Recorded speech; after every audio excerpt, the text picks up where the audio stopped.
Welcome to the Moulding Health Show. Our goal is to leverage the wisdom and experience of healthcare practitioners to set you on a path of self-discovery and healing. These insights, coupled with a multidisciplinary approach to each area of interest, should provide an invaluable resource to everyone looking for a better approach to health. In this episode of the show, we speak to Jayde Green about anxiety in children and teens from a counselling psychologist perspective. Jayde Green, welcome to the show. So we're really glad to have you on board and talking about a really nice topic because it rounds off all of the discussions we've had, recently. But welcome on board. Oh, thank you. Thank you so much for having me. I'm very excited to be here today and talk about something that, I work a lot with in my practice and I really enjoy working with as well. So we kept everyone in suspense. The topic is actually anxiety in children.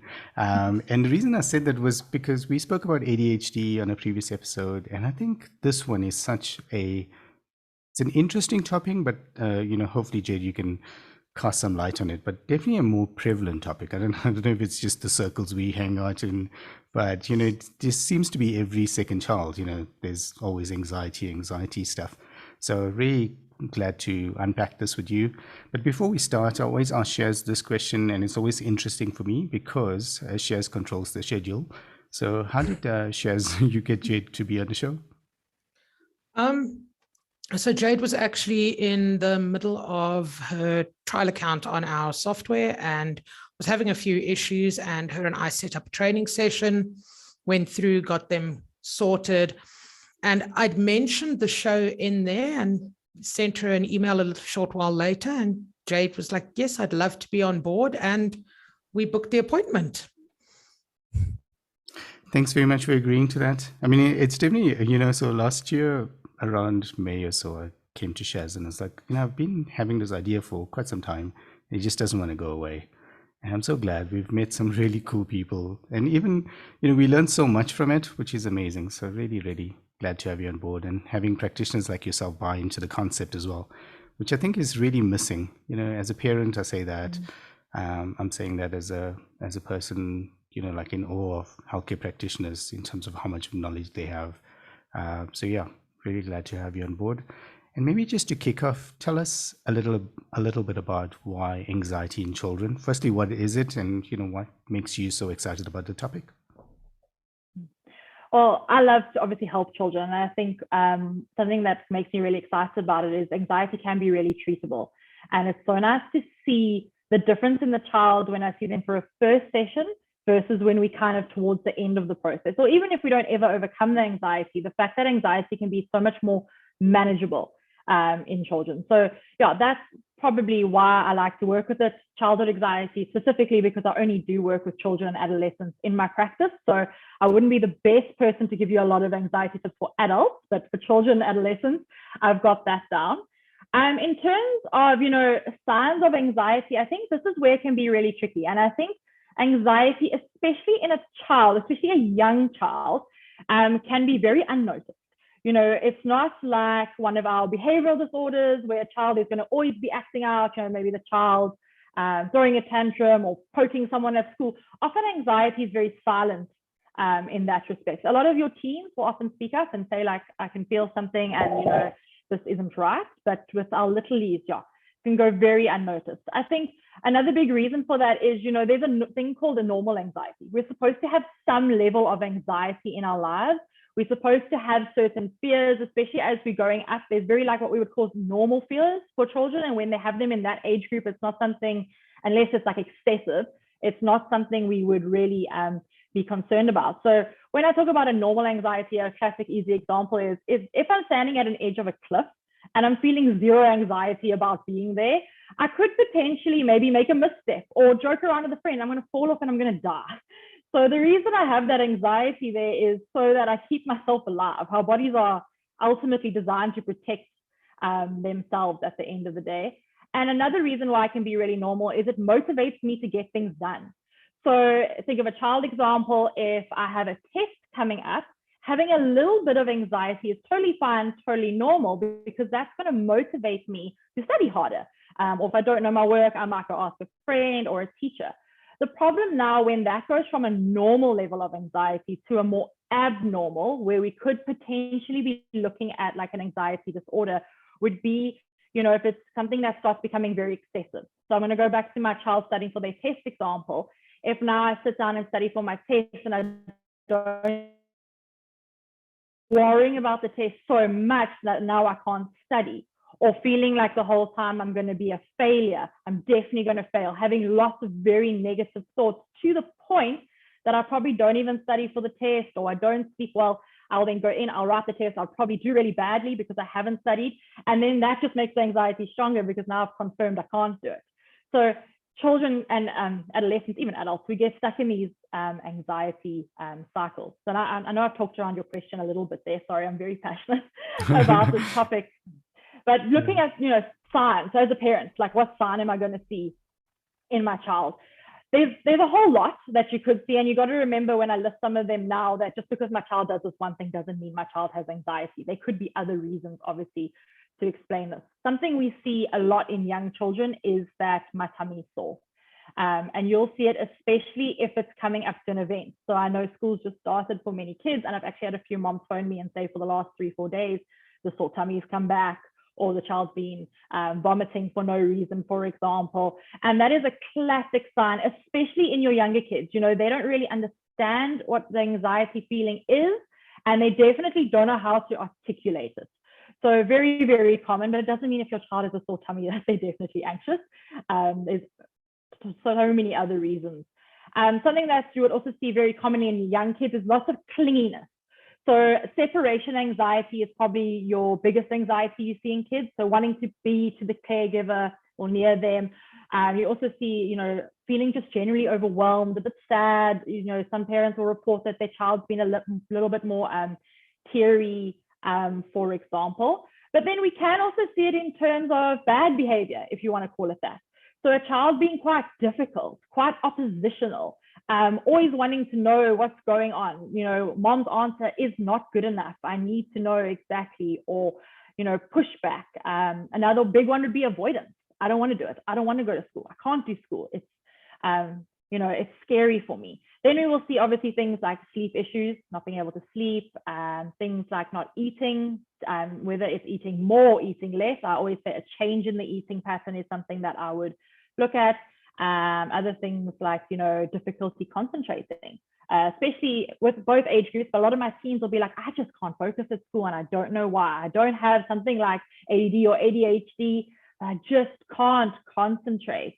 Other signs would be, kids who are very eager to please can often be quite anxious children. Obviously, your shy children can also be anxious. Doesn't mean every single shy child is anxious though. You get a lot of shy children that are actually very confident kids in a lot of situations.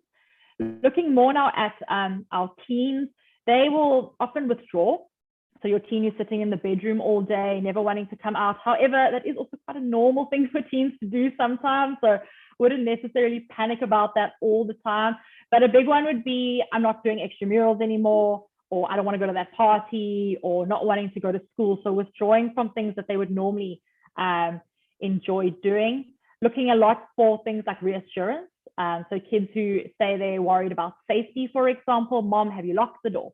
Mom, are you sure you've locked the door? Mom, did you check the door? Okay, Mom, I'm going to go check the door. Those kind of things that we see, that's definitely major anxiety. Also looking at things like just general fears. So again, excessive fears. So like for routine life, like getting in the car, now I'm scared I might die. That's not a fear that like a teen, for example, should normally have. Those kind of things would all definitely be warning signs to me. And there's probably quite a few more that I haven't mentioned now, because like I said, the list can be quite long. I like that. I mean, it was quite a comprehensive list. And I like how you said, like how you put that, with the younger kids and the adults, or the teens, I mean. I suppose, as a parent or anyone that's close to the child, it would be something that's out of their normal pattern, would be one of those signs. Is that correct? Definitely. Okay. As soon as a child's displaying a different behavior that they've never displayed before, as a parent, I would always be wondering, where's that coming from? Something happened at school. Is it an anxiety? What could it be? Oh, okay, cool. Yeah, I'm glad I mentioned that, because that's what complicates it with teens, because everything is changing. So you're never sure what is normal behavior and what is not. But I like how you you put that. Mm-hmm. And yeah, I think it's for each parent to obviously see and monitor as well, and see, is something coming out of behavior, and then, and seeing, how then do you seek help for it. And so I have to ask, so if you do see that coming up, I mean, is there a certain almost like time period where you should just say, actually, let's just monitor this? It's not like we have to speak to Jayde like next week. It's like, okay, let's see, is this going to be persistent, or do we need intervention? Do you find something like that, or is there any recommendation that you can give around those aspects?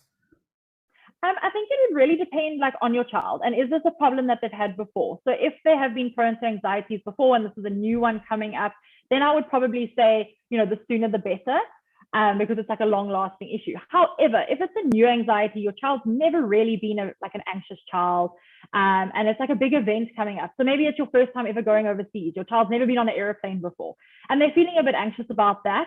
I wouldn't be too concerned. I wouldn't rush straight to a psychologist. There's still things that you can do to help them manage and assist it, but I wouldn't say definitely you need psychological assistance on day one of that, because it can ease up, so quickly, and it would also then be considered quite a normal worry as well. I think that's very important to look at as well, is that you're monitoring for changes in the child's behavior, but that also, you don't immediately assume the worst, because then that probably means mom or dad has an anxiety issue as well. But do you notice, is there sort of an age that anxiety starts to come in, or can it appear at any age in childhood or adolescence? I would say, it can really appear at any age. Like if you say, what's the onset, I wouldn't give you an exact age. There are certain times that we see it more often. And one of those times would be, say, around your 5 to 7 year olds. And the reason for that is the child is at school going age. A lot of the time, some children do go to school a little bit younger, but say you're going to school for the first time, grade R or grade 1, it's really the first time I've got to separate from mom and dad for such a long time. And at that age, obviously, we do see a heightened separation anxiety. But it's also the first time I ever have to kind of perform outside of my family. So an example would be, often kids will do things at home and parents always say it's great. And even sometimes when it isn't great, it's parents, that's what we do as parents. Now, what happens is I go to school and the kid looks at me and goes, what's that drawing of? That's terrible. Or your teacher doesn't give you a good mark in a test, for example, or you're not the fastest swimmer. So it's the first time you're getting this communication that actually maybe you aren't good enough in certain aspects, even though mom and dad have always told you are. And that can bring on a lot of anxiety for a child. So we see it then quite a bit. And then also in our adolescent phase. And that is obviously just because in adolescence, there's a lot going on. Our bodies are changing. There's a lot of, peer pressure, trying to fit in where I am. So it can come up quite a lot in that age group as well. And do you find, so let's assume that you have established that, and the child is, anxious. How do you normally treat for that? Is there a process around that? How would you determine that? So first, obviously, we would have to get the kid in. We would get a whole lot of information from parents first. So how I work in my practice is I always meet with the parent first. We discuss the whole background history, just so by the time I'm working with your child, I already have a good idea of what I want to do with them. I know their whole backstory. And I think going to a psychologist for play therapy, if I'm little, or talk therapy, if I'm an adolescent, it can really, really ease the anxiety. We will use our cognitive behavioral therapy quite a lot. I also, especially with my littlies, I do a lot of externalization. So it's almost like anxiety is separate from us. We talk a lot in this room about Mr. Worry.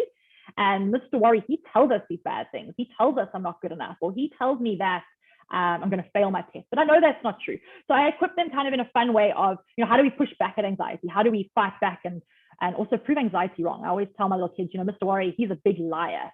And the best way we can beat him is by telling him the truth, what we really know, what we can prove. And then obviously I also have a whole bunch of tips that I will then help parents with to equip them stuff that they can use at home as well, just to help ease the anxiety. Yeah, that sounds really good. And I think, I mean, it's I like what you said about equipping the parents, because I think that's a key one. I think one of the therapists actually mentioned, obviously you spend time for an hour, maybe 2 hours per week with the child, but the child's at home or at school for the rest of the time. So they almost like need to get that program or some level of intervention that's not just in the therapy space. So I think that's quite an important point. And if that does happen, and obviously they're in therapy for a while, do you find that it goes away? Again, this is it's not a completely fair question, because it depends on each person. But the reason I'm asking that is, I think there was another therapist that mentioned, it's almost like these coping skills that you give the child, and it helps them with other things further on in life. Do you find the same? Definitely. I think, a lot of the coping skills you teach for one area can, filter out everywhere. I think going back to your question on, can this go away? It's a very difficult question to answer, because every child's going to be so different. If you had to do just some basic research, some sites say it's very curable. Some places will tell you that it's not curable. I think for me, if it's a very normal anxiety, when I speak about normal, very normal in terms of this is the kind of fears or anxieties a child have at this age, maybe it's slightly excessive. We could look at that, definitely going away. Definitely something that can be cured. I've worked with kids before where we've gone through like a kind of a patch, and because we've dealt with it quickly and early and we've equipped them with tools, we haven't seen it ever come back. But then you do obviously have the childhood anxiety, where it is a diagnosable anxiety as well. And it is just something that the person is going to have with them for their entire life. That doesn't mean it's going to be this terrible anxiety all the time. It's all about getting that anxiety to a very manageable level. And a lot of people in their lives, or teens or kids, their anxiety is so manageable that they don't even notice they have it, if that makes sense. Only if maybe there's something traumatic or another trigger does it come up, and I maybe need to go see Jayde for a few sessions, or I need to go speak to mom, and mom's going to help me. Also looking at, does it go into adulthood? Your anxious kids do often become anxious adults. It is something that does stay with us. But again, it can be so manageable. So I don't want to say that sometimes it can't be cured. I don't want that to be like a negative thing. It doesn't mean it's all doom and gloom. There's still so much we can do. And, so many people who live with anxiety every day that, you would never know, because of how well they are able to manage it and how well they're able to look after themselves. I think that's the key part here, is that the interventions that you bring when the person is a child or an adolescent, those coping mechanisms and skills they carry on into adulthood, which is where they've learned to almost manage or deal with their anxious phases. But the other thing you said there is there are triggers. What type of things could actually be a trigger for anxiety? As an example, my partner, we can go to the shopping center today and it's fine, and tomorrow we go to the same shopping center and panic attack. So, and definitely she does have anxiety, but what could kind of be almost the triggers in youngsters that'll actually trigger an anxiety or an anxious phase? I think your most obvious ones would be any kind of trauma that a child goes through, anytime they're under stress. Because obviously when we are under stress, we're supposed to have anxiety. And then obviously if I'm more prone to an anxiety disorder, it's going to just continue, and I'm not going to be able to, stop thinking about it.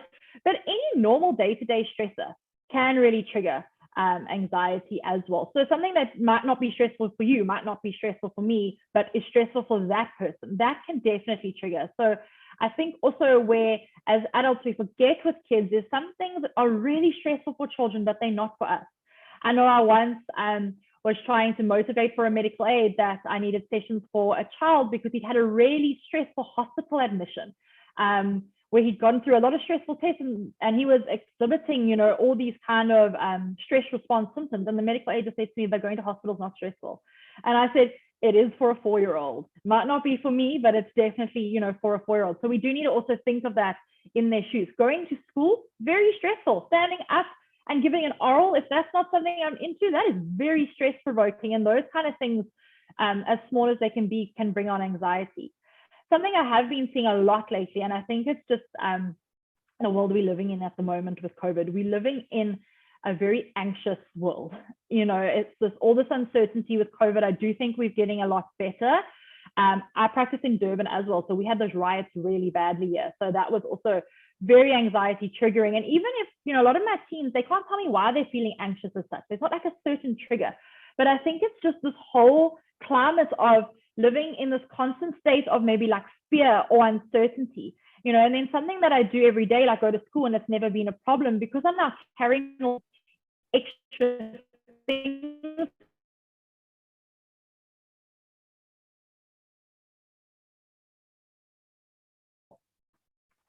That makes a lot of sense. But I like that you've put almost that, you've also got to look at how do you manage the stress, because the more stressed you are, the more likely that anxiety is going to come out more than it would in a normal situation. So, normally you wouldn't have an issue going off to the supermarket, but you've had a stressful day, you are already worked up, and now that anxiety is just kind of boiling to the top. So do you also teach children and teens almost that sort of stress management side of things as well when you're looking at a child that does have anxiety issues? Definitely. And it'll be different from case to case, but it's definitely, some children are a lot more stressed out than others. And then when we're looking at the long-term treatment, it's not just giving tools for the immediate anxiety right now, the things like your deep breathing or your counting or distracting. It's also looking long-term. Your stress is not manageable, or especially a lot of the teens, the ones who push themselves in school. It's like you can't keep up that way because you're going to keep ending up in the cycle. So it's also looking at how do we manage that long-term? How do we, do some things for ourselves as well, self-care. It's a lot of your very anxious people feel, or especially your teens, they feel like they have to do everything. And it's also telling them, you don't have to. You need to take that time for yourself as well. I like, I want to go back to that previous point because I think it was such a important one around, it's almost like you can sense it. And I think, the anxiousness or the, the level of stress maybe, I think you said it nicely, around the riots or that level of uncertainty. And they always say, animals can sense this, they can normally sense around you, but I'm sure children must be maybe 100 times or, 1,000 times more in tune with that stuff. I mean, they know something is not right. And I think as adults, we try to mask that in, like the physical mask, as best as we can. But I don't think we sometimes do a good enough job. And I think, like you said, maybe they go into school and they come up with another environment, and that's not an environment that you're controlling, and they might sense that uneasiness there as well.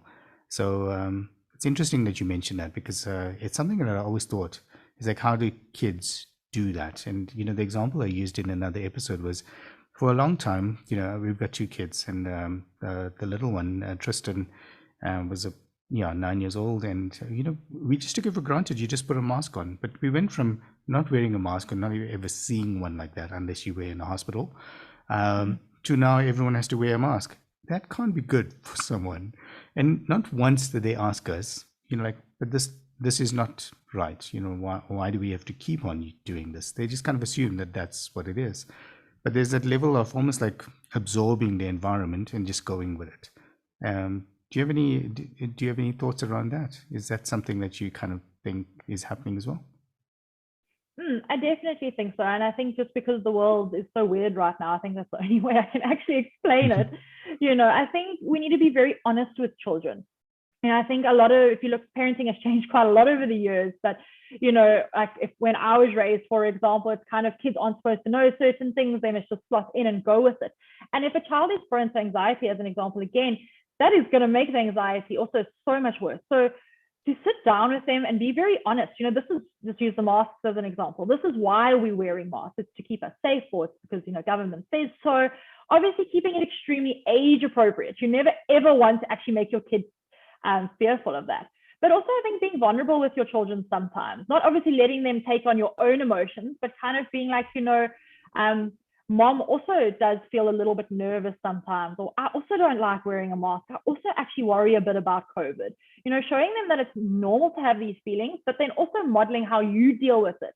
I'm not allowing it to let me get so overwhelmed that I can't do the things that I enjoy doing. And even if it does, that's okay, but try to not show that to your child, because in these moments, you don't want to make, their anxieties bigger. You want to kind of, for them, you want to be the stable person. You want to be the rock for them so that they can come and talk to you. So I think honesty with kids goes a long way, because they figure it out anyway. They pick it up, they go to school and their friends tell them. So why not rather hear it from your parents in a very controlled, safe environment to start? Nicely said. Yeah, it's quite a difficult position because, like you said, on the one side vulnerable, but on the other side stability, and you have to almost find that balance, of making sure they're still fine, but at the same time, being as honest as you can. It's quite a fine line. It's a difficult one to walk. And I think my biggest recommendation is to always, if you're going to have those conversations with your child, to do it when you are feeling very stable. So if you're feeling really anxious and overwhelmed, don't engage in your child about talking about worries then, because that's just going to make their worries bigger. If you feel like, maybe I can't do this, I'm actually, too overwhelmed to talk, get the other parents to talk about it. Get a grandparent, another adult that you trust, or even an older sibling. So I think it's like about picking your time as well. No, yeah, well said. I think, self-care, even from a emotional stability point of view, is definitely an important point. And I think as a parent, and, again, I go back to, the rise time. That, was quite difficult, I think, for everyone. And I think, you trying to make sense of it yourself. And I can't see that not spilling over, especially if it's very close to you. So I think that, and almost like a debriefing after that, because you're not sure what the effects are. We fortunately hardly listen to the news. As a rule, we don't try to tune in, and we try to keep it very high level. But I think if you, I think one of the recommendations from the schools at that time came, try not to, listen to or get the kids to, look at the news even at that time, because that was just anxiety provoking. So I think, so definitely interesting times around that. The other thing I noticed, and I don't know if you find this with adolescents, but the devices seems to be a way that they cope with the anxiety. I don't know if that's true or not, and I have my own thoughts around how that works. But I look at our daughter. She just started high school, and the first thing she does when she gets home was like she wants to sit with the iPad. After she has a shower and stuff like that. But it's almost her way of zoning out from the day. Do you find the same? Definitely. I think devices is a tricky one. I think devices can be so great in some sense, and also there's a whole negative side too. So using it as a coping tool, and my space to just kind of sit by myself and go through some stuff, I don't think that's necessarily a bad thing. I'm definitely not the psychologist that is like ban all devices. I think they definitely have a place in our lives. And if, the child or the adolescent is sitting on there and they, maybe they're talking to friends or they're looking at very appropriate content. A lot of these platforms, your TikToks and your Instagram that they all love, have a lot of motivational, great stuff as well. So if they're using it in that sense, I think it's totally fine. Obviously not sitting on it all day, but, sitting on it for an appropriate amount of time. But I think as a parent, you also have to be very careful, because that can tip over very quickly to getting, into a more negative space. I've also seen, when I speak to my teens, they'll tell me stuff about like depression or anxiety. And I'm like, how do you know that? And they say, no, I saw it on TikTok. And I'm going to be like, TikTok's not reliable. That's not true. That's not what actually happens. So it can also be, there's that whole sense to it. Then there's also the cyberbullying that can come out. And it can also be quite anxiety provoking in the sense that, I'm think of that stereotypical example of a teenage girl looking at all these like perfect people on Instagram and TikTok and feeling like, well, I'm not comfortable in my body. Why is everyone else so beautiful and I'm not? So I think it's kind of a bit of both. And I think that's where parents need to step in to monitor what purpose is it serving for my child. And if it's that healthy purpose, that little bit of a like downtime, of appropriate escape, then great. But if it's serving that other kind of purpose where it's, self-defeating kind of behavior, then that's when I would step in and say, okay, we need to change something. So yeah, I have a love-hate relationship with devices, as I always tell everyone.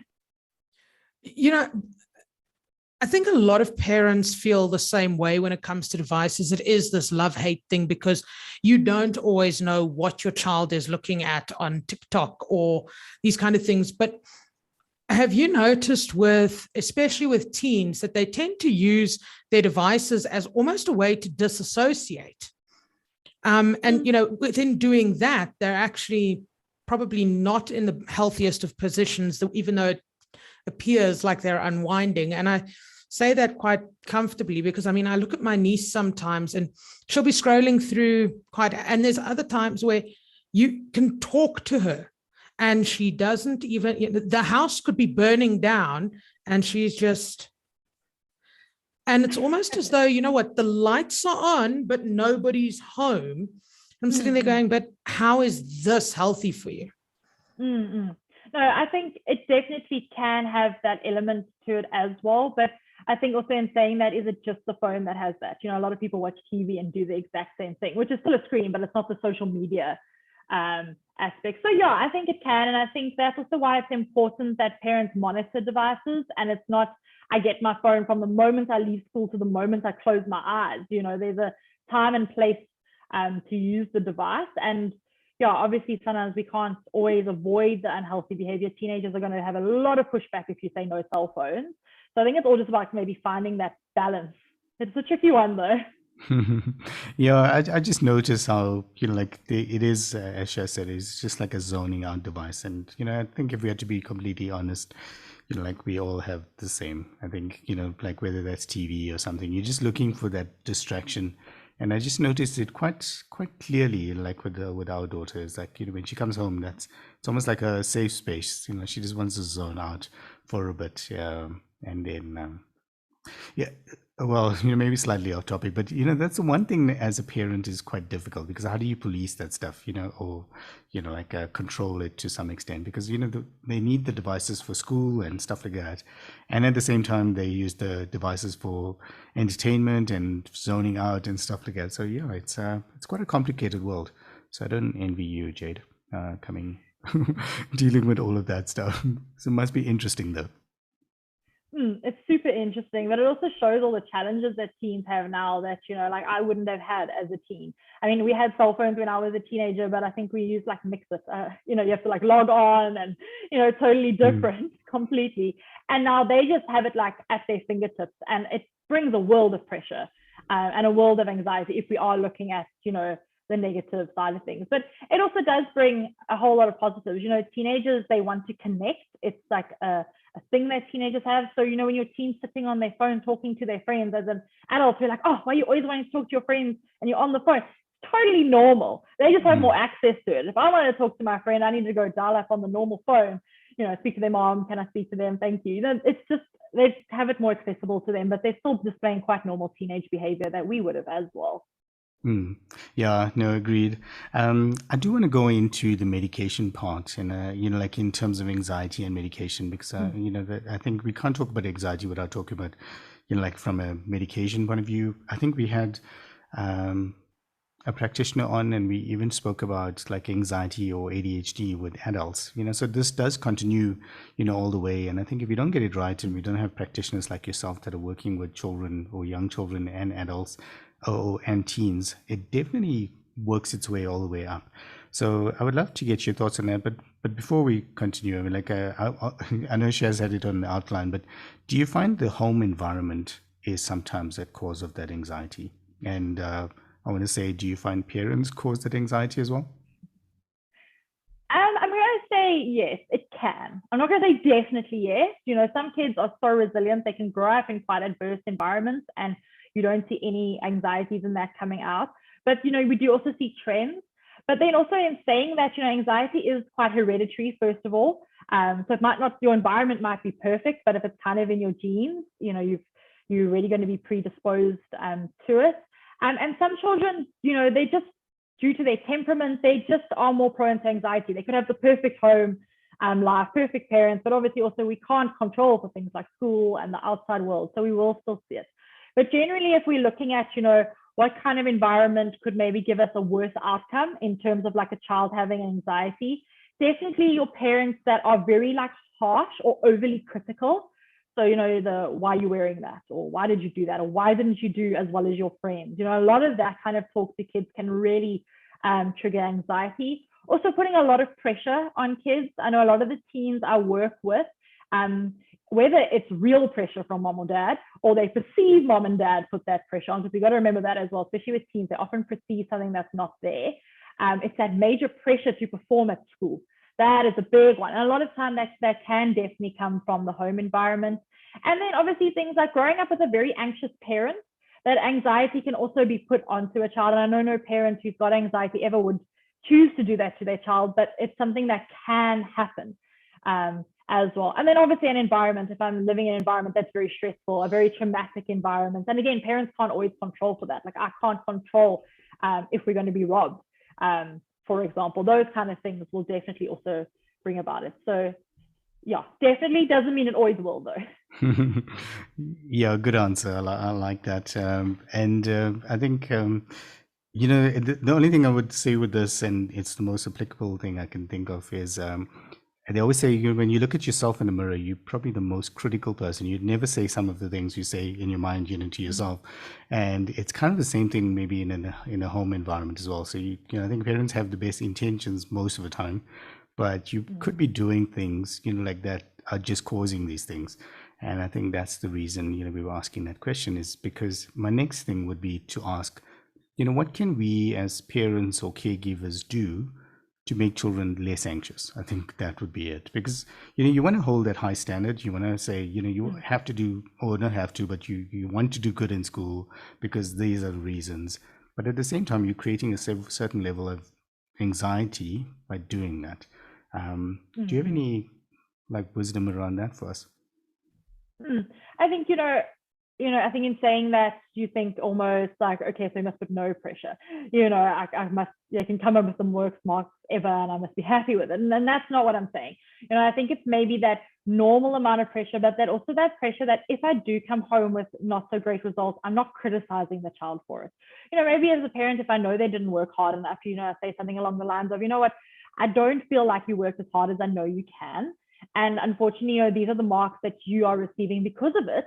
But, use that as a motivator to work harder next time, to, show your full potential. So you're kind of communicating the exact same thing, but you're just doing it in a non-critical, a very loving kind of space. So it's never about letting kids just do what they want and run wild, because that's actually bad for a child. That also brings on a whole nother level of anxiety. So I think in terms of, if you're looking at just creating a home that's not overly critical and the pressure, I think, that's really helpful. I've obviously also got lots of tips that if I have an anxious child, what can I do about it? I'm happy to share those if you guys want to hear those. 100%. Well. That's exactly what I we don't know want. if I'm deviating a bit from your question. No, not at all. That'll be perfect. Okay, so I think, say I have an anxious child now. It's like, okay, what do I do? Obviously, I would always say take for some play therapy, take to the psychologist, especially if we catch it quite early on and we've ruled out that it's not just because, we're going on an overseas trip and they're scared of the plane, like my example from earlier. I would definitely obviously say engage with a professional. But simple things like just allowing your child to voice the anxieties in your house. I think, again, parents are very quick to say, oh, you're not supposed to be worrying about that. Oh, come on, that's so silly. But for a child, it's not silly. It's so important to them. So allowing them to communicate those anxieties with you, not squashing them down. For children who, maybe worry a lot, they speak a lot about anxieties. Obviously, speaking about it all day is not good either. So what I would recommend that a parent does is they set a worry time with their child. So for 20 minutes every day, we are allowed to worry. We can sit down and we can worry as much as we want. And when the 20 minutes is up, we know the solution. No more worrying for the rest of the day. No more telling me about this worry. I know about it. And that's really great because it's very controlled, but it also allows the child to have that worry, to kind of get it all out. The parents hears them in that time, but then also we're not allowing a child to worry the entire day. Other things like for my littlies, reading books on anxiety. Anxiety is a very complex feeling. It's hard to understand, and kids at that age just don't have those emotion regulation skills yet. So, reading about the anxiety to children can also be really great. Or having things like a worry box. I've got a worry monster in my office where we actually write down our anxieties and we feed it to my monster and he eats them, he gets rid of them for you. Putting them in a worry box, getting rid of them that way. Something that also has worked quite well is maybe letting your child write a note to you about how they're feeling if it's too threatening to talk. And then you write a note back and you have a special little post box in your house where you have this communication. That can also be really nice. A really important one as well is to allow your child to face their fears and not overly accommodate for those fears. So obviously there's a fine line there as well, because if a child is really in danger or their mental health is at a point where it's just going to totally deteriorate, then we might need to step in and say, you know what, you're not doing that. You're not going to school tomorrow.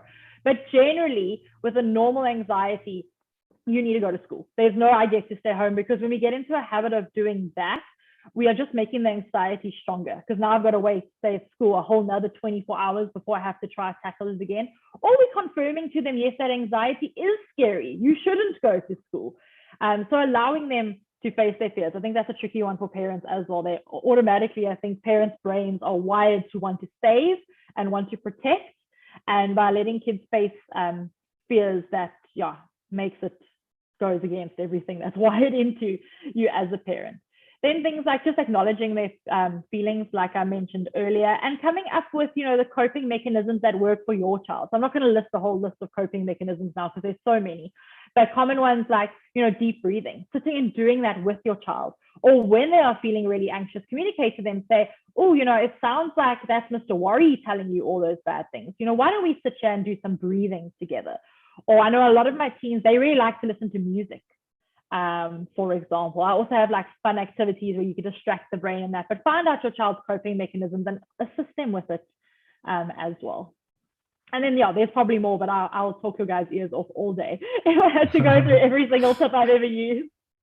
Yeah, but I mean, what you said there, and that's what we want to get out of this episode, is like for anyone looking at this, it should be a resource that they can kind of go delve more into it. And I think our favorite saying is that you don't know what you don't know, and Google is not your friend. So it's like, hopefully they listen to this and they said, okay, Jayde did mention coping mechanisms, so let me check what are coping mechanisms. And then, because that's not terminology that we normally come across, but it's something that you would you would want to look at. What I liked about what you said was the visualization stuff as well, the writing down notes and then putting it somewhere. Yeah. Because I came across something, and it was around stress or so I think. And what they spoke about was like almost like visualizing the, your fear, and then putting it in a box, and then like, putting it away and pushing it far away. And that was apparently to eliminate, if not minimize it. And I thought that was quite cool. So the fact that you get them to write it down, put it in a jar or whatever it is, they almost can visualize it, like away from their body, which is, I love that one.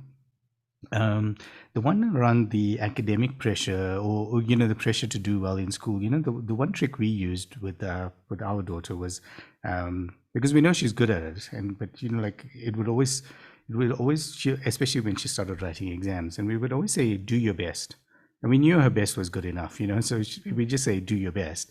And she said, yes, I did my best, and okay, that's cool. And we found that over time that seemed to be enough, in terms of, rather than saying you have to be a student or you have to do this, and I found that seemed to work.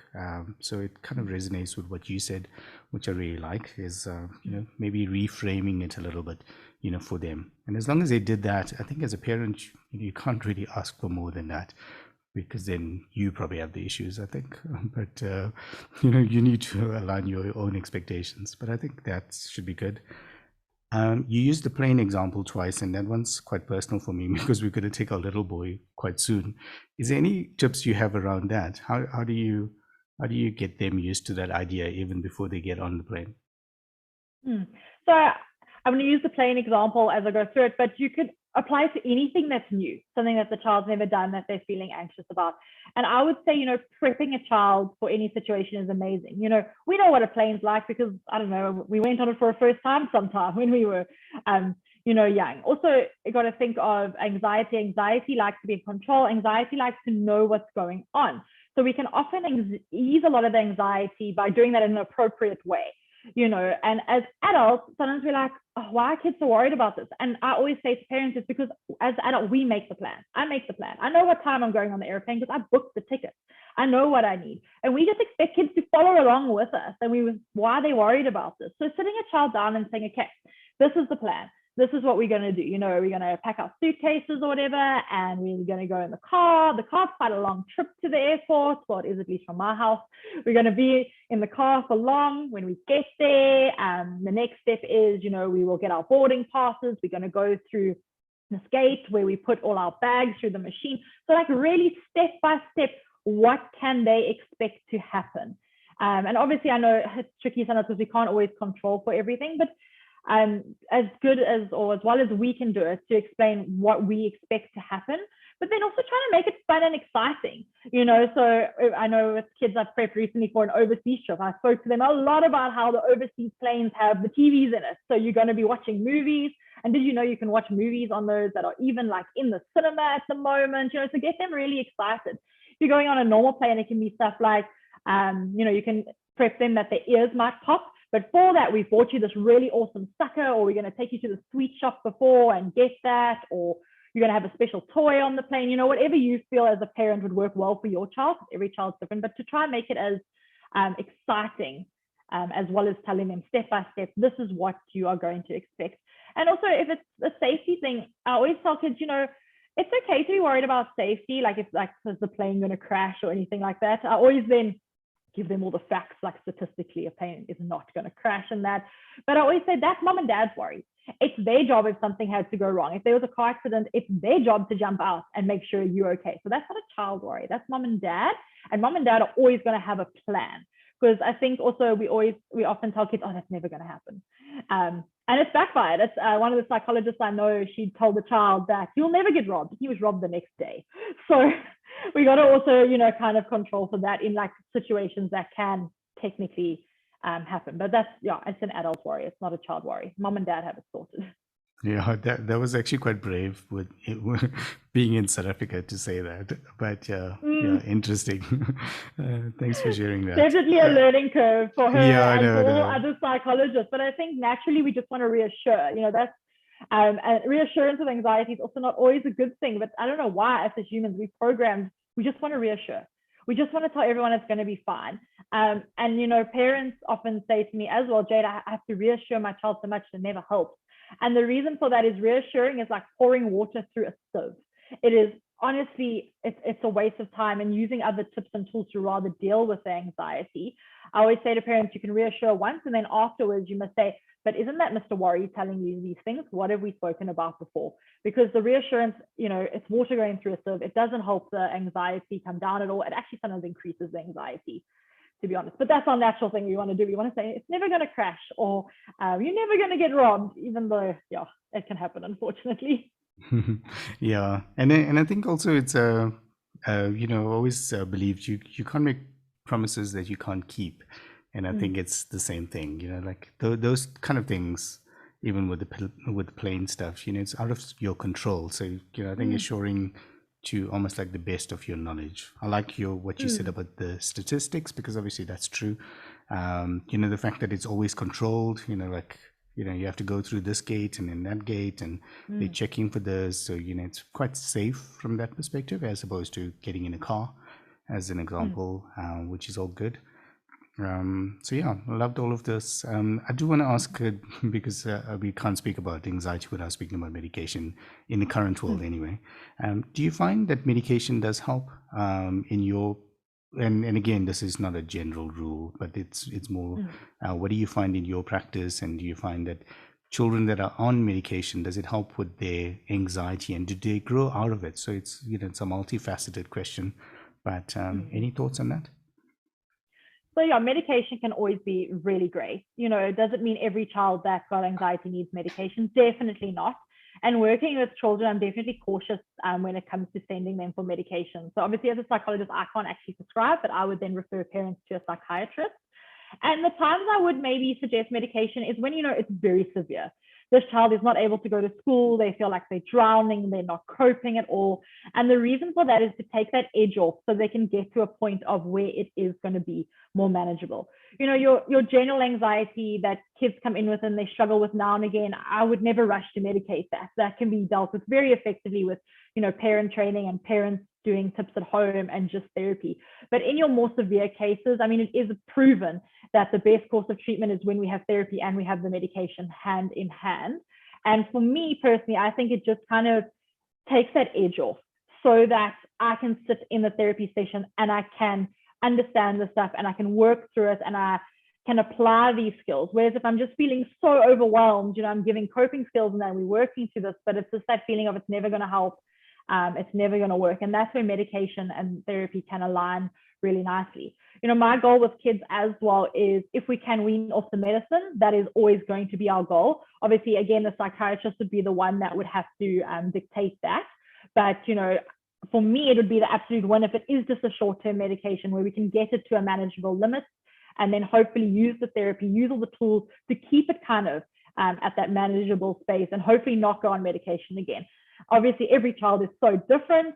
It's also about if your child responds really well to the medication. I'm totally aware that medications can also have, side effects. And for me, it's all about kind of meeting in the middle. What is going to be the best fit for my specific child at the time, where maybe we're not going to get perfect quality of life. Say we have a side effect that we don't like so much, but am I getting to a better quality of life where my child is happier? That's definitely a win for me. Jayde, I really like that you said that, yes, medication can definitely help, but obviously it's not the answer for every child. It's also, ideally, you want to be at a point where you can wean off the medication, but not every person is going to be able to be weaned off the medication. So just running along that train of thought, do you find with treating kids with anxiety that there is often another ailment at the same time? So do you find that there's more anxiety in kids that might be showing depressive symptoms or ADHD symptoms or potentially a sensory integration type? So do you find that there's a little bit more anxiety there, or can anxiety just hit anybody? I think in that it can just hit anybody, but we do see it co-occurring with a lot of other disorders. So your ADHD, for example, a lot of those children are very anxious kids as well. Also doesn't mean every ADHD child will definitely have anxiety. We do see a lot of co-occurrence to anxiety and depression.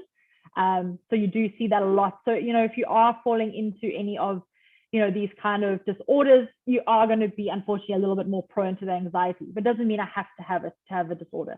But even simple things like, struggling at school. So looking at some of your learning disabilities, for example, hearing disabilities, because I'm different and because I need extra help at school or I don't pick up as fast as other kids, that can also then bring on a whole world of anxiety. Doesn't mean your child who's viewed as the child who has everything going for them isn't going to get anxiety. A lot of those kids also have anxiety, but definitely a lot of co-occurring happening there. I like so what I took out of that as well, which is what I thought as well, before this episode, is that it's almost like by being on medication, you give them the chance to absorb those coping skills that you want to get through to them, and then hopefully when you wean them off the medication or they wean off the medication, that they still stuck with the coping mechanisms that they take all the way into being an adult and stuff like that. So I think that's the way I saw it, and I think that's what I heard as well. Is that true? No, definitely. We want to get to that point where we're at a manageable level, and going into adulthood, if I do carry this anxiety with me, it's something that I know I have, but I know it's not the end of the world to have it. I can definitely manage it, and that'll look slightly different for every single human being out there. Agreed. Yeah. So I think we covered definitely all of the points that we thought would be, really useful around this topic. And it really rounds off that whole discussion, like I was mentioning, definitely from a child and a teen perspective, which is amazing. So it's almost like setting the platform for them. So I'll ask Shaz for her closing thoughts just now. And but Jayde, on your side, is there anything that you're seeing from a practice point of view, or that that you would have spoken to parents, or even around this topic, that you thought we should have asked you but we didn't? No, not that I can think of, to be honest. I think you guys had some really good questions, and I think there is a whole lot more to anxiety, but I think these are the kind of questions that parents would be mostly interested in. You practitioners, we have a whole lot of other things that we could be interested in, but I think for the general parent listening, you've asked Very good questions. And I think, if you think of my practice, if you think of the amount of anxiety I'm seeing now compared to previous years, there is a worldwide problem actually with anxiety. I might be incorrect, but I think it might be the most diagnosed mental health condition at the moment, like actually overtaken depression. So, and if not, it's definitely up at the top there. So it just shows that it's something that I think it would be good for every parent just to have a little bit of knowledge about, so that if I do see these kind of signs in my child, I don't just brush it off. I don't just say, oh, they're just being irritable. They're just being difficult. Oh, why don't they want to go to school? Maybe paying a little bit more attention to it. And if it is anxiety, being able to get them the help early, so that, prognosis-wise, we are looking at better outcomes. So yeah, I think you guys have been great in terms of what questions you've prepared. Thanks for saying that. Yeah, we do try, but also, just bringing our own curiosity into it. But I think it was really cool. I think it's a really good resource, and I think anyone listening to this also from a general world point of view, what we found in our own business, working with healthcare practitioners, is definitely psychologists have been busy, and I don't see that trend stopping because the world is so complicated right now, like you said. It seemed like when we were growing up, anxiety was always there. You always got scared about school and teachers and stuff like that. But now at least people can talk about it. Parents are a lot more aware of it. Children are more aware of it. And we have amazing people like yourself, that can help children with it. But 10, 15 years ago, 20 years ago, I don't think that was accessible. Definitely not in my experience. You just kind of dealt with it. You didn't even speak to your I didn't speak to my mom about the fact that I was feeling anxious about giving the speech the next day in front of the whole assembly. It was just you just dealt with it. Shez, on your side, anything that we should have asked Jayde that we missed? No, I think we've actually gone through the topic quite extensively, but I agree with what Jayde was saying, is from a parent or a general person perspective, these are the type of questions that we would be asking. So to have the resource and be able to use that to assist, whether it's our own child or a youngster within our lives, I think that's more what I'm hoping to be able to get out of these episodes, is how does the general public start dealing with, or at least understanding a little bit more when your child is maybe a little bit anxious, just what can you do to help? Because I think sometimes that's often the case with parents, is they themselves are overwhelmed or they don't know how to help, so they feel helpless, and this gives them at least something tangible that you could try and do to just help that child. Yeah. So thank you very much. Oh, it's my absolute pleasure. Thanks so much for having me. Hey everyone, thanks for listening. As always, stay tuned and we'll speak to you in the next episode.